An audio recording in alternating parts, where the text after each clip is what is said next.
An ocean liner forced by a deadly onboard coronavirus outbreak to languish at sea since mid-March pulled into a South Florida port on Thursday, after authorities settled plans for the vessel and its sister ship to dock and most passengers to come ashore.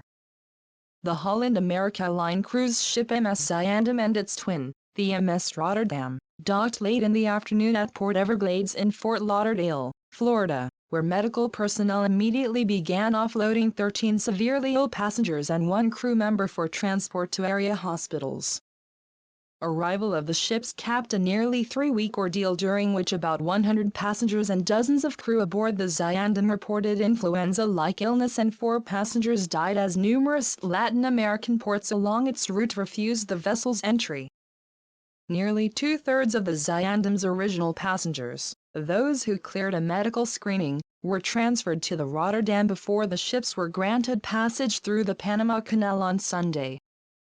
U.S. President Donald Trump intervened on Tuesday to urge Florida officials to accept the stricken cruise ship after Governor Ron DeSantis, a fellow Republican, had declared the Zayandam unwelcome, saying he did not want its sick passengers dumped in his state. The governor relented once a unified command consisting of federal, state and local authorities reached agreement days later on a plan for repatriating the Zayandam, which departed Buenos Aires, Argentina, on March 7 for what was to have been a 20-day voyage to Chile.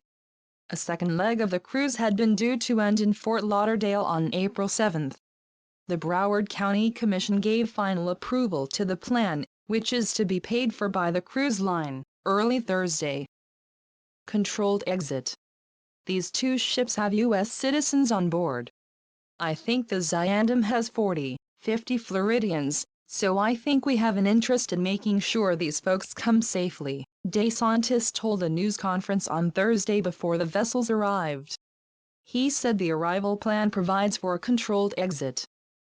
At least 26 passengers known to still be symptomatic but not requiring hospitalization will remain aboard the ships in port until they are well and declared fit for travel under federal health guidelines, according to details of the agreement.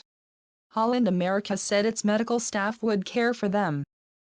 Most of the remaining 1,200-some passengers, assuming they pass a medical screening, were expected to begin disembarking on Friday and be transferred straight to chartered flights home.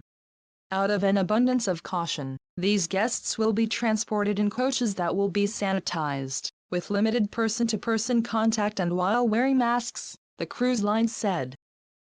Until Thursday, none of the Zayandam's passengers had been off the ship since March 14, with all confined to their cabins for the past 10 days, according to the company. Holland America said 311 passengers are U.S. citizens, 52 of them residents of Florida. Those living near the port will drive home, the cruise line said. None of 1,180-plus crew members from the 2 ships will be allowed off in Fort Lauderdale, though it was not clear when the vessels will leave and how their personnel will be repatriated. Initial objections to the Zayandam's arrival had drawn a rebuke from Dr. Anthony Fauci, one of Trump's chief advisors on the pandemic, who urged Florida welcome the ships to port. You have to take care of the people who are ill. You just have an obligation to do that. And as quickly as possible. You've got to get the people who are not sick, who are not infected, off the ship, Fauci, who heads the National Institute of Allergy and Infectious Diseases, told CBS this morning just before the deal was reported. Keith Kobler, a passenger along with his wife, Doris, told NBC they were aware the country had undergone a major shift over the past month as the coronavirus spread nationwide. It's probably going to be strange for us, he said,